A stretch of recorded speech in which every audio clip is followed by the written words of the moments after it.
with Miller time. It is Miller time, and this, Chris Dempsey, is the sound of victory right here. Oh, and now I've got beer all over my lap. Sure do. Great. Sure do. Okay, you go ahead and handle that. I'll handle that for you. I do have to ask you this question. Yes. All right. 2 bookend victories on the road trip, Golden State, Houston. Which of those was more impressive? Today's, I think. But just because, the Golden State thing, we had seen them do that, quite frankly, at Golden State before with kind of a skeleton crew in Golden State. So, okay, you start off the road trip that way. But after having a couple of games where it looked like things were falling apart, how are you going to get yourself back together? This was very impressive, especially defensively in that second half. After Houston shot 51% in the first half, they shot 37% in the second half. And so defensively, you're all there. Your players were dialed into the game plan. They were energetic. They were very organized on both ends of the court. And you get a victory that was really, really much needed. Smelled like a distillery. Yep. Time to see who's all in, presented by Ball Corporation, all in aluminum. Jamal Murray, 10 points in the loss to Portland. Not good. 39 of them tonight, a plus 19. He had a couple Murray flurries in this game, especially in the third quarter when the Nuggets jumped out to that 19-point lead. Yeah, no doubt about it. And, he was very aggressive from the start. Jamal Murray really looked to get to his spots and to get aggressive quickly. And this is a team that he's very confident against. I mean, he scores all the points all the time against the Houston Rockets. Just a really good matchup for him. They can't contain him. Their guards can't contain him.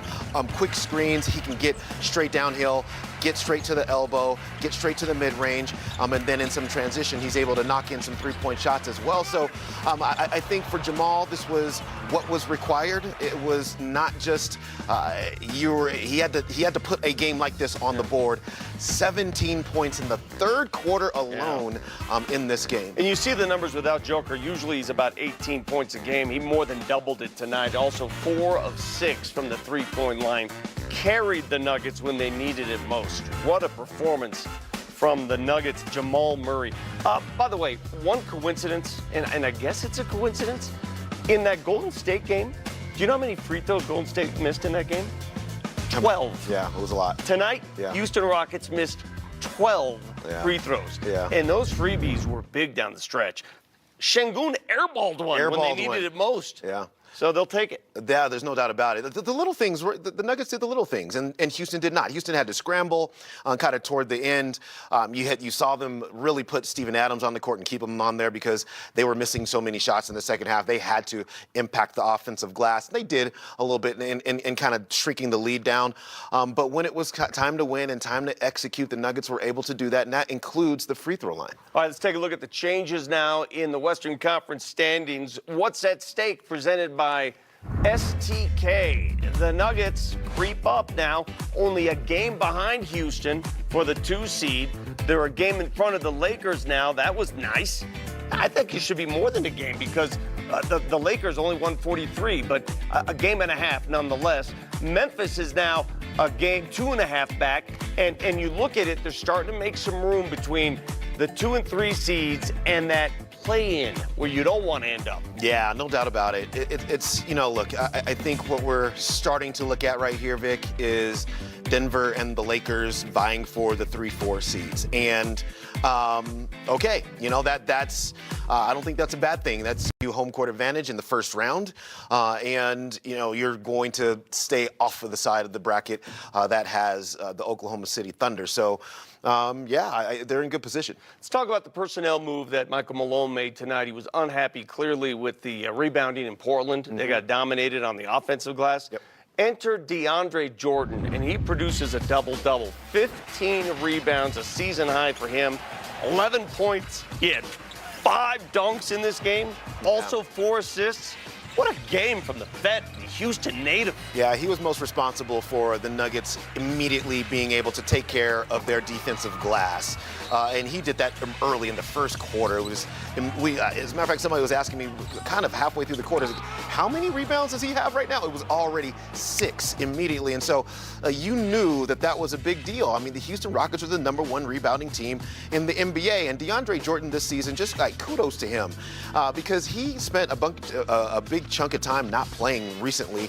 And just every single time that they've asked him to come on the court and do something that is needed, whether it's blocking shots, being a defensive presence, getting rebounds, rolling to the basket hard, and putting some pressure on the rim, he does it every single time. And so it's just great to see that those are the kind of professionals that you need in your locker room. And he did it for the bulk of this game against Houston's Twin Towers. They played Adams and Şengün together a lot in this game, and the Nuggets still found a way to win. When we come back, a calmer Michael Malone. Between the team that we saw in Portland versus the team that showed up tonight. Night and day. Yeah, night and day. I could feel it. I could, all night long, from the beginning of the game to the end. That team had just won 9 games in a row. And I think you look at this season, I think there's probably the 4th or 5th team that had long winning streaks that we were able to, take down. And we all understood the importance of this game to try to salvage this road trip to go 500 against some really good teams. Houston is in front of us. We're 1-1 with 1 game remaining. But as you said, more important than anything, 20 to 10 second chance points in our favor. 14 to 0 in fast break points in our favor.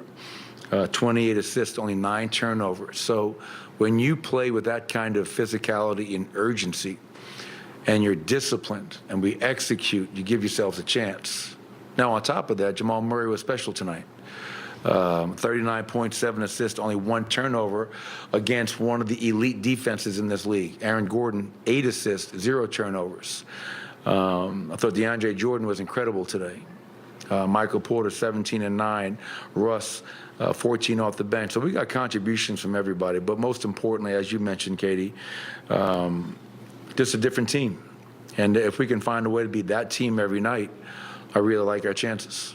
It was a little different in that most nights we say, hey, we had to come up with some situational defense to win this game. Tonight, almost like you had to have situational offense late in that game to win it. Yeah, obviously getting the right lineups out there, ball handlers, free throw shooters. We made the game probably a little bit more interesting than it should have been down the stretch with a few turnovers, but our guys battled. They just gave everything they had. And as a coach, that's all you can ever ask for. We're going to make mistakes. I don't want a perfect team. I am far from perfect. But what I do want is a team that is just committed to one another and just leave it all out there. And we did that today for 48 minutes, and we're able to take down the number 2 team in the West. And proud of our guys for that. And now, obviously, it gets no easier with 10 games to go, a back-to-back tomorrow night. And hopefully we can go home with a 5-game homestand and find a way to protect our home court. Coach, Go ahead. I was just wondering, how soon after Portland did you decide to start DeAndre Jordan tonight? He hadn't played in 10 games. I was wondering what led to the decision? Well, 2 things. DJ was going to start in Portland. And with Klingon, they're rebounding. And then Klingon was a late scratch, so we went small. And knowing that Houston was elite offensive rebounding team, and with us being without Nikola Jokic, and knowing they were going to play Şengün and Adams, I knew DJ was going to play. And I made the decision soon thereafter that game that DJ is one of our best defensive rebounders. He's one of our best rim protectors. And if we're getting our butts kicked on the glass, let me put out one of our biggest, strongest guys that has a very impressive 17-year resume. And special day for DeAndre because this is where he's from, playing in front of a lot of family and friends, and 15 rebounds, 12 defensive, 4 assists, a steal, did a lot of really good things for us. So I'm happy for DJ. I'm proud of him. How much do you think him as a screener helps Jamal get open in situations too? Yeah, and not only setting great screens, but if you ever really watch DJ, as he's coming up to set the screen, he's making eye contact with the small. He's looking to flip the screen at the last second. That makes it so much harder for the on-ball defender to navigate. Am I sending him left? Am I sending him right, middle, down, whatever the case may be? So he's a guy that will usually lead us in screen assists, getting guys open. Because against that defense, Jamal's not going to have 39 just going one-on-one. You have to find ways to give Jamal Murray room to operate and give him some separation. And Jamal had a special night, but I thought his teammates did a hell of a job in terms of getting him open. But again, 9 turnovers against that team is really impressive. Is there something you see with Jamal where you know he's got it going that night? Yeah, I mean, the first quarter, obviously, when he just doesn't ease his way into the game, when he comes out into the first quarter and tries to impose his will. And he did that tonight. I ran him the whole first quarter, I believe, because he was scoring at such a high clip, and I felt if I took him out, we may have a hard time scoring without his offensive juice. But yeah, we've said it for a long time. An aggressive Jamal Murray is a very effective Jamal Murray, and that was great to see.